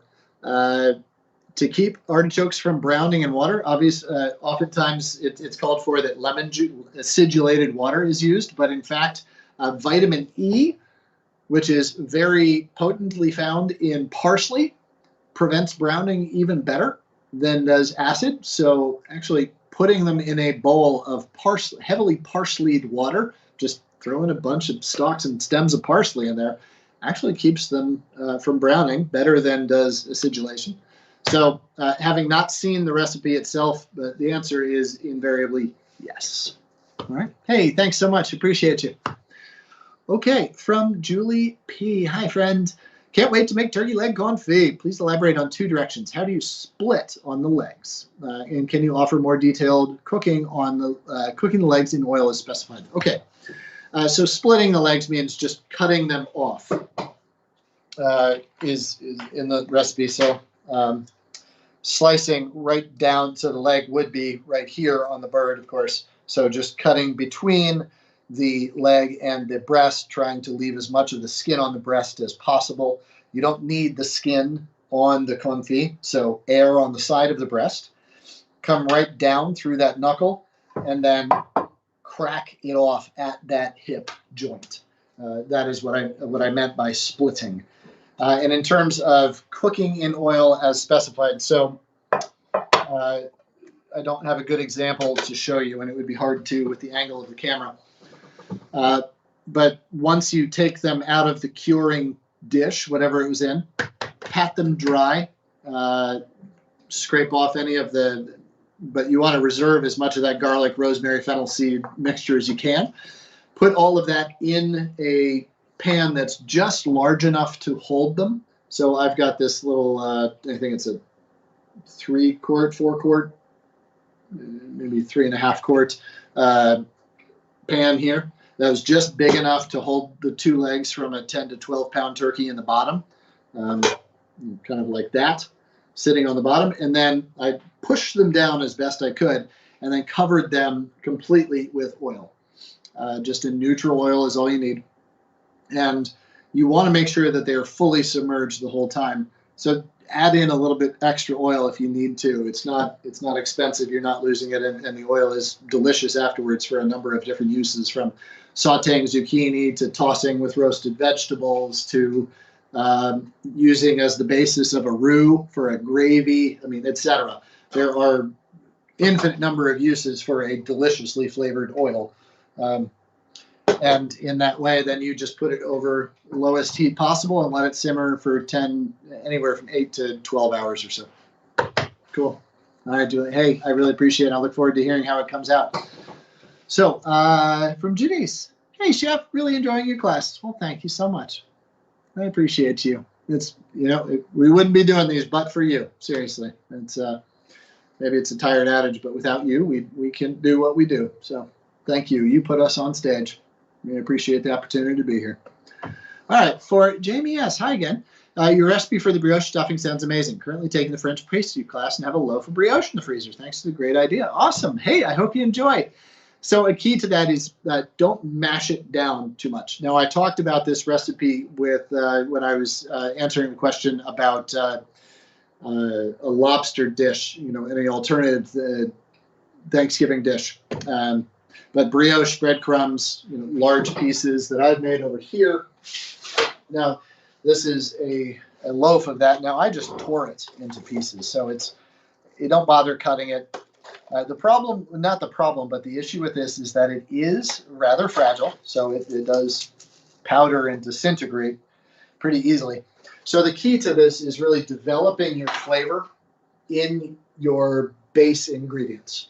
So when you've got your fennel, when you've got your onion, when you've got your apricots, your pine nuts, all of these things sweating down in the butter, really develop that flavor. Add in your brioche and try and toss as little as possible. You really don't want to mash it down into nothing. You still want some of that texture and flavor and flake to it. And you know what? If there's little bits of crumbled, still dry bread in there, hey, that's fine. All the better. It's going to steam and gather up moisture from it as it sits, and it's going to be delicious. Cheers. Hey, awesome. And I'm glad you're taking that class. I look forward to, I haven't yet taken that class myself, so I'm looking forward to diving into. It's one of the great advantages that we get to just drop in on other classes, we instructors here. So, all right, thanks. All right. Hey, Terry, up at the top of the questions, I swear I'm not ignoring you here, okay? I'm just trying to get through all of the other dishes first so that we can talk about leftovers all in one fell swoop. Cool. All right. Hilda. Hi, friend. Nice to see you, as always. Never thought about putting stuffing under the bird. Brilliant. Yeah, there you go. For great. So what's fun about that is that it gets this crusty bit on the bottom. If you put your stuffing down and then your bird on top of it, I'm not a fan of putting stuffing inside a bird. You just, now all of a sudden I've got to cook stuffing all the way on the inside cavity of a bird to 165 degrees. No, it almost guarantees you're going to overcook the bird. You're setting yourself up for failure by doing that. Does it taste good? Yeah, of course. But does the turkey taste good? Probably not as good as it could, right? Put the stuffing under the bird, and with that split breastbone, so it lays a little bit flatter, you can put quite a bit of stuffing down there on the bottom. You don't have to put as much liquid in because that turkey is going to exude its own liquid, as you can see kind of running around here at the bottom. So I would take out maybe just a little bit of the moisture in the initial recipe, but it gets this wonderful crust at the bottom of it. It's really, really delicious. Let's see, Patrick, I think you took away that question before I read the rest of it. I got so excited about it, that question from Hilda, because I believe she also had some music suggestions in there, because I saw the word Mose Allison. Mose Allison is awesome. Yes. Yeah. Mose Allison. Wow. I saw him once play live. I took my wife when we were dating still to see him down at Blues Alley Club down in Washington, D.C., and he was awesome and just funny and yeah. Anyway, yeah. All Mose Allison albums are really great. He did a really great album with Van Morrison, which you might have mentioned right there. I don't know if he did, but he did a great album with Van Morrison that you should check out if you don't know about. So anyway, hey, Hilda, thanks. Always appreciate you showing up. Appreciate you. All right. From Rosemary, do you have any plant-based options for the menu? So the document just to the right of my photo there, my little profile pic that says references, is in fact the Ruby Plant Forward Thanksgiving recipe cookbook there. Lots of ideas and tips and techniques hidden throughout that, so please check that out. Also, all of the side dishes that I've got in my as well. Okay. Let's see. So that's vegan options, please, from Connie as well. 3 questions down. So same answer to you there. Check out that references doc for a whole host of options from the Ruby team. Thanks. All right. From Susan. While I enjoy making my turkey gravy from scratch, roasting turkey wings a few days ahead to make my own stock and do all the extra things to make the gravy so damn good. There you go. I'm having trouble justifying all the work just for 2. Any thoughts? I'd say go for it. Go for it anyway, Susan. You know what? This year has challenged us in so many ways, and if you find comfort and joy in the tradition, and certainly satisfaction in the moment with that delicious gravy in front of you, which, you know, when else in the year do you eat gravy? When you make something and go out of your way to make a delicious gravy, go for it, is what I say. We need every little bit of light we have to shine in us these days. And hey, if that light filters through a little bit of gravy, then Lord bless it, that is what it shall be. So I say go for it. And drink some good wine while you're at it. All right? Drink a bottle of good wine every day in the 3-day process. There you go. All right, I'm going to talk about greens for a minute here. We've got probably another 15 minutes or so until I've got a hard out. Wow, we still got a lot of questions because Thanksgiving, people like to cook. So I'm going to try and race through some questions, but let's talk about greens for a minute. This is, I think, the last recipe that I've got there other than the roasted root vegetables. But greens, I made a big old pot of greens last night because, well, it was about 16 degrees here last night here on the coast of Maine. And yeah, I had to go out and pick my kale and get all the kalettes and collards and everything out of the ground. So I just picked them all, threw them in here. And what I've got, rooster is crowing. Anyway, sorry. What I like to do is take on the traditional collards. The recipe is in that event document there. I start off with a couple of sticks of butter. I saute some thick sliced onion, some very thinly sliced quartered Meyer lemon slices, peel and all, everything in there, and a whole lot of garlic. I live on a garlic farm because I choose to farm garlic on the piece of property I own. We love garlic, and we use a lot of it. So I have about 10 cloves of garlic in here, pretty thickly sliced. And then I've got about 3 quarts of liquid. Now this is double the recipe that I've got in there. So 1 stick of butter, 1 onion, 5 cloves of garlic or so, a couple of chili peppers. These are a smoked serrano pepper that I got from my friends at Griffin Ridge Spices. It's just a nice addition to it. You can use chili de arbol. You can use just red chili flake if you want to, or you can just season it afterwards like a vinegared chili. A chili vinegar sauce is traditional in the South. But simmer the butter, the garlic, the stock, and the onion all together with those chili peppers for a little bit. Bring it to a boil till they just begin to wilt and wither. Add some salt. Throw in your greens. Stir it up, and then just let it cook over medium-low heat or so for a couple of hours. I have some pretty hearty greens. These are, wow, those are good. Those are really late season greens. And this specifically is off a plant called kalettes, which is like a red boar kale type leaf, very thick, very durable. Makes it till end of November in Maine, which is one of the reasons why I love it. So I cook these for like 3 hours or so on very, very low medium heat. Turn it off and just let them sit overnight. I don't really cool these down, but then just bring them back up to temperature. I eat them at about room temperature too. And you want that pot liquor, the delicious broth that's at the bottom of this. You can use a vegetable stock, but really water is more than adequate. And instead of butter, you really don't need the fat in there at all. Just simmer everything down together is fine. So traditionally you don't have the butter in there, but I like it because I'm on the coast of Maine. I'm a farmer and I need the calories, quite honestly. So, hey, there's my greens for you, but you can use any type of hearty green in that dish. All right, so let's race through some questions here. Terry, hi, friend. Let's talk about leftovers. I told you I'd come back to you. All right, so interested in hearing all of them from different holiday approach this year. So my very favorite thing to do is shepherd's pie. I mentioned this earlier. I make a double batch of my garlic yogurt mashed potatoes. That's a recipe that I wrote into my first cookbook, and a recipe that Oprah loved. She published that in her magazine. We did a feature together back several years, which is really awesome at her house out in Montecito with the magazine there. And yeah, hey, if Oprah likes it, it must be good, right? Yeah. So anyway, garlic yogurt mashed potatoes. I like the mashed potatoes with yogurt, lots of garlic in there, simmered with the potatoes. It becomes meltingly soft, tender, mashes right down with it. I use labna or Greek yogurt, adds the acidity to it, so it keeps some interest. It's not just potatoes for the sake of getting fat into your mouth.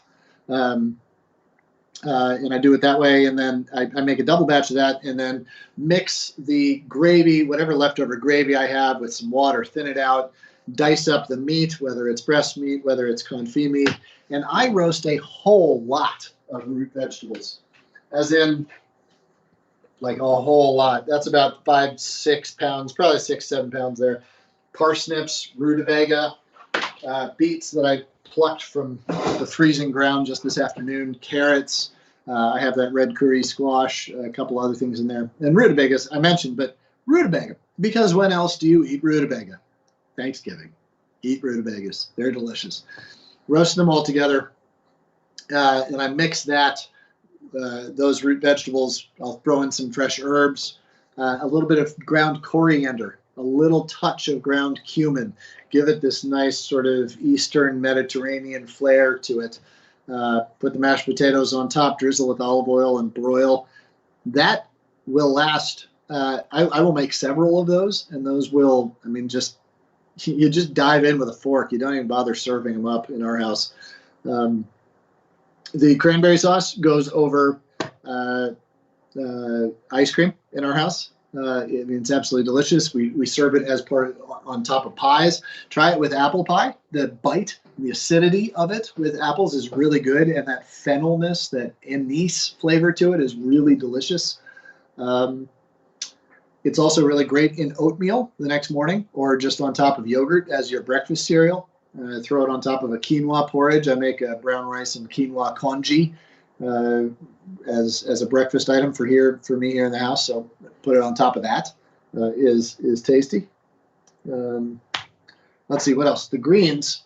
Greens, I make a big batch of them just because on the farm this is the end of my green season. I will put those in quart bags and just freeze them. And I put them in bags and lay them out and sort of tap them down so they freeze flat. And just label and talk about an easy, delicious, labor-free weeknight meal accompaniment. You get all that goodness, all that great developed, time-intensive flavor with nothing but taking them out of the freezer that morning, right? So that one lasts really long. By this time, I've probably gotten rid of most of the turkey, but of course, turkey sandwiches is absolutely delicious. If you have any leftover stuffing, which the amount of recipe that I tend to make for stuffing, I tend not to have a whole lot of leftovers for.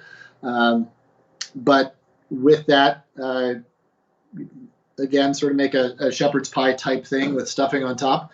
And a fun little way to do that is to make them in individual cups. So like cupcake cups, rather than trying to make a big deal out of it. You make these nice little lunch-sized things, lunch-sized shepherd's pies. And you can make them, bake them, and then freeze those as well. Is another thing that I've done in the past.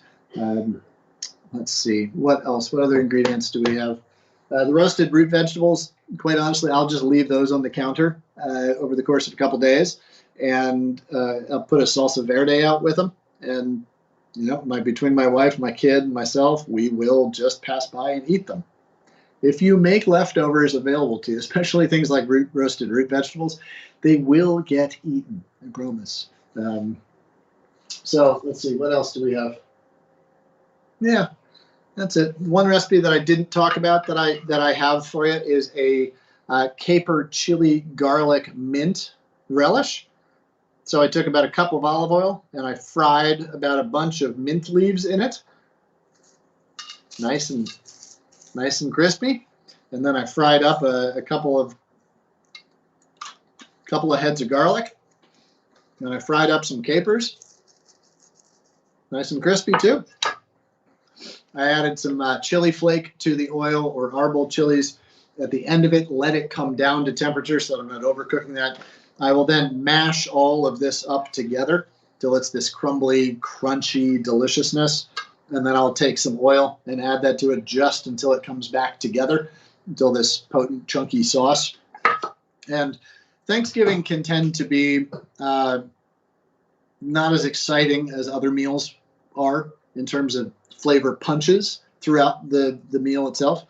Having a little bit of a spicy, potent, minty accent to things, you don't need much of it. Just a little bit over on the side, just like the wasabi on your sushi or something. Just a little bit, just to keep things interesting. Highly recommend. Easy to make. And the other recipe I didn't mention was a celery salad that I make. And the reason why I came up with the celery salad is because recipes always call for what? 2 or 4 stalks of celery. Great. Celery comes as what? A bag of 2 heads of it. What do you do with the rest of it? Shave it super thin. Serve it with a vinaigrette of whole grain mustard, lemon juice, olive oil, some shaved Parmesan and pecans on top. You will be amazed that that might actually be your favorite thing on the whole menu. And it's stuff that otherwise, you know, celery would have just sat in the bottom of your freezer, bottom of your drawer. So, all right, let's roll through some questions here. Can you please provide contact info for the spice vendor you mentioned? And do you know if they ship? From Sandra. You know what? I'm pretty sure they do ship. Their name is skordo.com. SKORDO.com. They're a Maine-based business. Skordo is the Greek word for garlic. Really wonderful family-run operation. Very cool. And I'm pretty sure that they ship. So, all right. From Terry. Hey again. Make my own bread often, but with only 2 of us who can't eat it all. Do you think seasoning, cubing, tossing for stuffing, freezing it, and then taking it out for the final prep and cooking when it's right is a good option? Yes, it is. However, I would just freeze the bread. Don't worry about you know, your variables there are, is it going to last in the freezer? So the more ingredients you add to it, the more variable you have. Are those ingredients also going to last? Season it when it's ready to come out. You know, add your sage, add your garlic, add whatever else you're going to when it comes out, when the bread rehydrates, or sort of recuperates. Excuse me.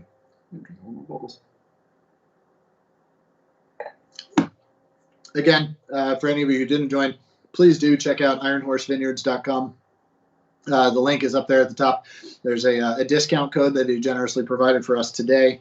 And a portion of their proceeds go to support the National Geographic Oceans initiatives, of which I am a part. So thank you to Iron Horse and to National Geographic for all the great work they do in educating about and in environmental sustainability work. So check that out. I don't actually benefit from them myself. I'm not selling you a product. I'm tapping you into good little streams of goodness in the world. That's all I'm trying to do. All right, from Sheila. Interested in the classes in order to enhance my home cooking skills. I've never sharpened a knife. Would the Henkel Duo knife sharpener with 15-degree angle on each side be acceptable to use? I don't actually know the Duo, but 15 degrees is, in fact, the angle that you're looking for, especially on a Western-style knife. So, yes, if it can help you maintain that perfect angle at 15 degrees, that's what you were looking for. That's what it should be. So, yeah, and generally I trust Henkel products. They do a really beautiful job of everything they make. So why wouldn't their knife sharpener be good too? Cheers. Hey, and thanks, and I appreciate you joining the Ruby family. It's nice to have you on board. All right, from Lana. Hey, Chef Barton, would you please share a menu with healthy choices for whole food plant-based recipes? Family does not eat much meat, turkey, chicken, etc. Mostly vegan with the exception of some fish and seafood. It's always a challenge. Thanks, Lana. Of course. So the references doc up there next to the events doc, that is the Ruby Thanksgiving plant-based cookbook there. So you get a lot of great ideas out of that. The event document is all the recipes I've shared with you here today, of which all but the turkey are really plant-based or very close to. And the other one is if you are doing some seafood, I have, I think Patrick posted a recipe link for a Thanksgiving stuffing Maine lobster. That I came up with a few years back up top if you're looking to dive into some great and delicious seafood this season. Hey, thanks so much. All right, from Barbara, how to keep pumpkin pie crust from getting soggy?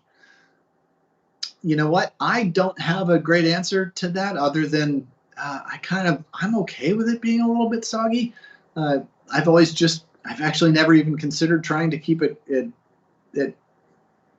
crispy because I just always assumed that's what it was. You know what? But our colleague Fran and our colleagues at the French Pastry School would have better answers on that than I. And perhaps your question could be forwarded. We could forward your question over to one of them and see if they couldn't respond to you with a better answer than I can give. So, hey, thanks so much. I appreciate you joining us here today. All right, from Sheila, approximately how long after opening the container can you keep chopped dried spices such as sage, thyme, fennel seeds before they lose their effectiveness? I think the average is, I would say maybe tops a year. It depends on also how you're storing them. In my environment up here on the coast of Maine, it never really gets that hot. It stays pretty humid because the water is there. The water, I mean the ocean. There's a whole lot of it, so it stays pretty humid. So my spices last a pretty long time here. I would say though that the key is really it's about using them. Buy them in the right size. I buy fennel seeds by the pound. I buy bay leaves by the pound. A pound of bay leaves, by the way, is a bucket of bay leaves, a bucket of them. But when a recipe that I'm making involves bay leaves, I add a handful of them because I love their flavor. So one thing about spices is don't be afraid to use them. I mean, hey, if the alternative is that they're going to go bad, then just use them instead, right? Use them up. And don't be afraid to buy a new one maybe a little bit earlier than you thought you were going to. The other alternative to that is to buy lesser quantities of them, small quantities. That gets very expensive, though. But the other option is toasting them before you use them. It revives them to such an extent. It's truly amazing how ebullient they become again when dry toasted in a pan over medium heat. It really will bloom all those flavors again, bring them right back to life. So cheers. Okay, from Rachel, I'm not a big fan of cranberry sauce, but I love the idea of having a bitter sour palate cleanser. Cool, yeah. Last year I did a slaw with some apples, radicchio, fresh herbs, but would love a new idea for this year. Wow, yeah, a slaw with radicchio and fresh herbs. Apples, that sounds really, really delicious. A bitter. So, I saw a recipe, and I haven't made it yet, for a Radicchio Jam the other day. And I think I saw it like it was looking over the menu maybe in Mozza out in Los Angeles or something like that. But it's Radicchio cooked down basically in a cotto with the vinegar, a sweet vinegar. I think it was a balsamic.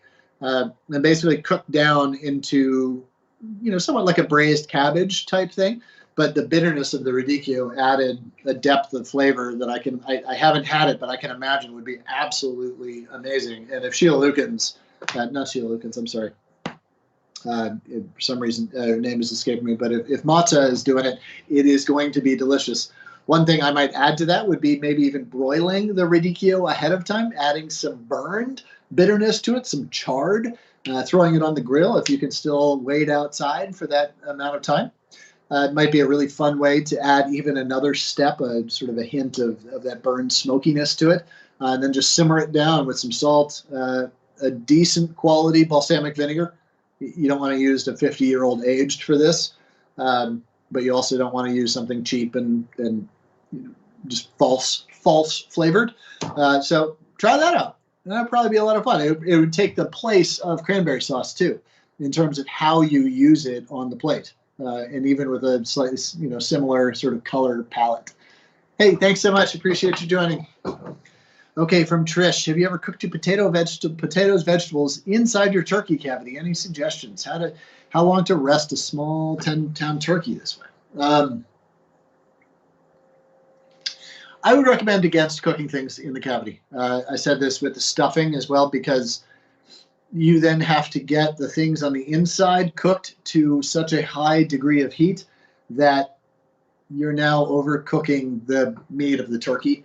And I think that anything you gain from cooking inside the turkey can be equally gained from giving them a quick simmer in a turkey stock ahead of time for roasting your vegetables. All you're trying to do is infuse it with a little bit of that turkeyness flavor, right? There's ways to do that external to the turkey cooking process that maintains the quality and integrity of your turkey. And your second question is how long to rest a turkey of 10 pounds. I rest mine for an hour, 2 hours. Quite honestly, I don't need to serve it piping hot. It's kind of I'd rather the root vegetables and other things coming out of the oven be hot rather than turkey, which quite honestly, just by the way you slice it and plate it, even if it comes out of the oven hot, great. You put it on the table hot, great. And then you slice it into these thin slices that have a huge amount of surface area, and you lay them out on a platter. exposed to air, guess what happens? They cool down really quickly. There's no reason to even try and serve a turkey hot, in my opinion. So just put it on the counter an hour, 2 hours. Just let it rest, man. Hang out, have fun, drink a glass of wine, enjoy your company. Don't stress about it. Put the hot things on the table that are going to be hot, like your mashed potatoes, whatever it is. Save your oven space, save your sanity, enjoy your food all the same. Cool? Awesome. All right. Trish, another question. Suggestion, Cornish game hen is a good alternative for turkey for smaller meals. Yes. Absolutely. Cornish game hens, smaller chickens, they're all great. There are a lot of farmers out there with a lot of turkeys right now who are not expecting a pandemic, so they deserve our support. And it's a funny thing that all these turkeys were hatched and started being raised long before the CDC's guidance of not traveling for Thanksgiving was issued, as in a year plus before. So there's a lot of American-sized turkeys out there in the world that still need to find a home. So the sustainable thing is to not waste them. Find a home for them in your freezer in various delicious ways. Continue to support your local family farms because, well, they invested in your Thanksgiving a long time ago. So I think it's only right that we invest back in them and make good on that return for them. So while I certainly respect our wishes not to have a whole lot of leftovers, at the same point, maybe there's a bit of the social contract that we've entered into here that says maybe that is our burden to bear in this here, the year 2020, the year of our Beelzebub. All right, last question from Megan. Is there a link to the cranberry sauce recipe? Yes, absolutely. In that event document, you'll see just to the right of my profile pic there under your window, you'll find all of the recipes from today's event. In the references document there, you'll see the Ruby plant-based Thanksgiving menu. And for all of you that have joined me, for all of you that have stuck around for 2 epic hours of Thanksgiving, thank you for filling my heart. Thank you for filling my table and my house with your presence. I appreciate you. We're going to be taking next week off because, well, we'll be home cooking with our family. And I hope that you are doing the same with love and with company. And hey, I appreciate you, and I hope you'll join me back here again Thursday after next. Take good care. Bon appetit.